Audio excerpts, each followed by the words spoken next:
अध्याय 4 अलौकिक ज्ञान श्लोक नंबर 40। परंतु श्रद्धाविहीन, अज्ञानी व शंकाग्रस्त व्यक्ति का विनाश हो जाता है।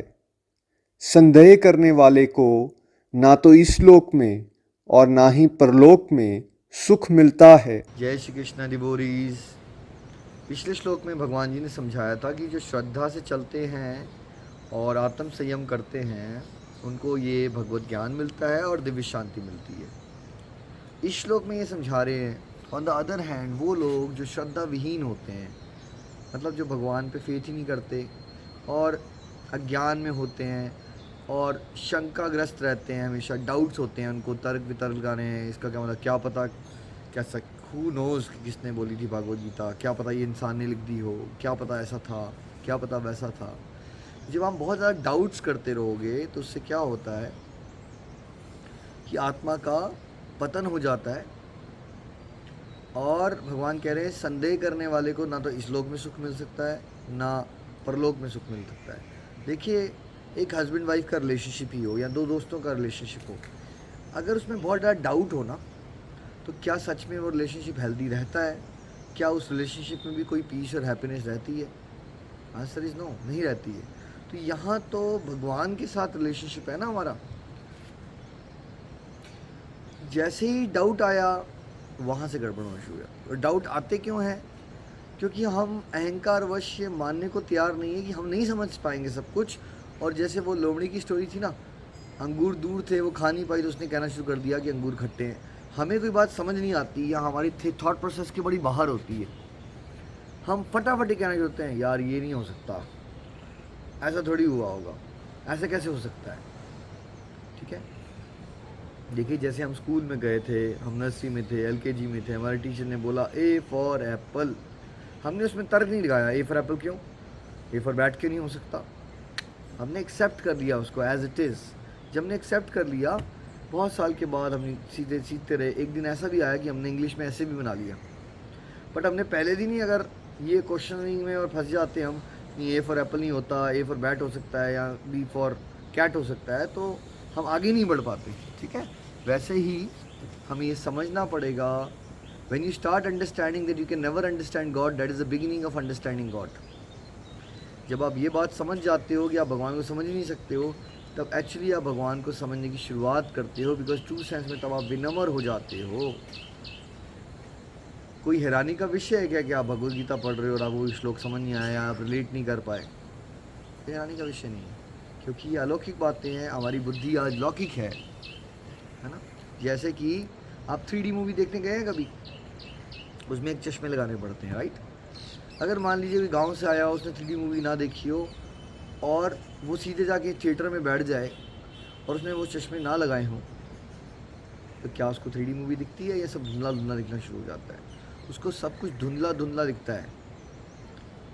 और वो इसके बगल में कोई पर्सन बैठा है और उसने एक्चुअली वो 3D के ग्लासेस लगा रखे हैं, तो उसको प्रॉपर 3D इफेक्ट भी करें। ठीक है, आध्यात्मिक ज्ञान भी कुछ वैसा होता है। जब तक भगवत कृपा के वो चश्मे आपको नहीं मिलेंगे, तब तक चीज़ें धुंधली धुंधली समझ आती हैं, कुछ समझ नहीं आता।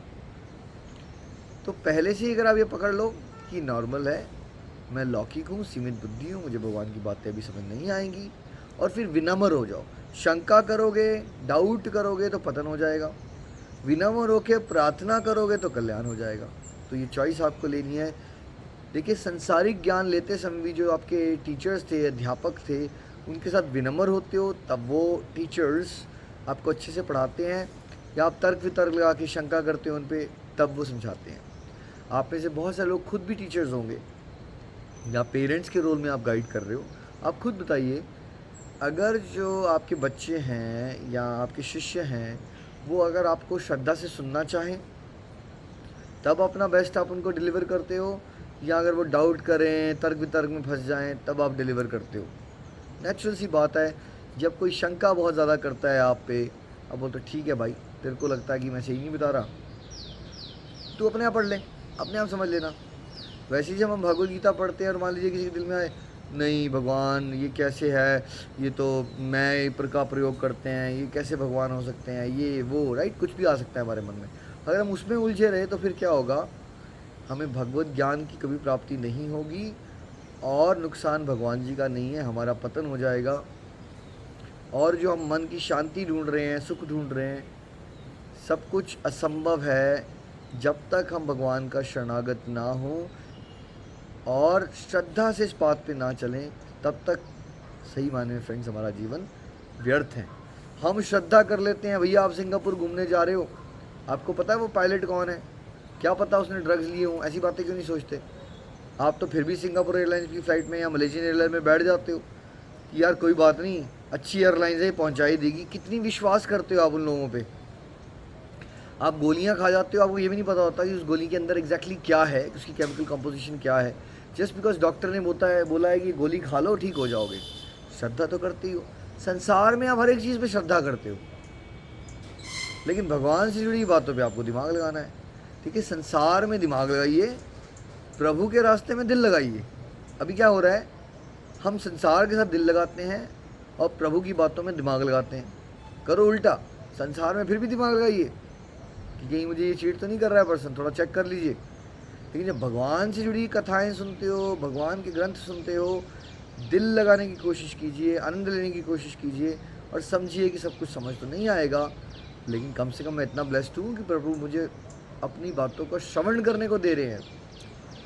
और फिर प्रभु से याचना कीजिए, इस भाव से चलेंगे तो आनंद ही आनंद है। श्रीमद् भागवत गीता की जय।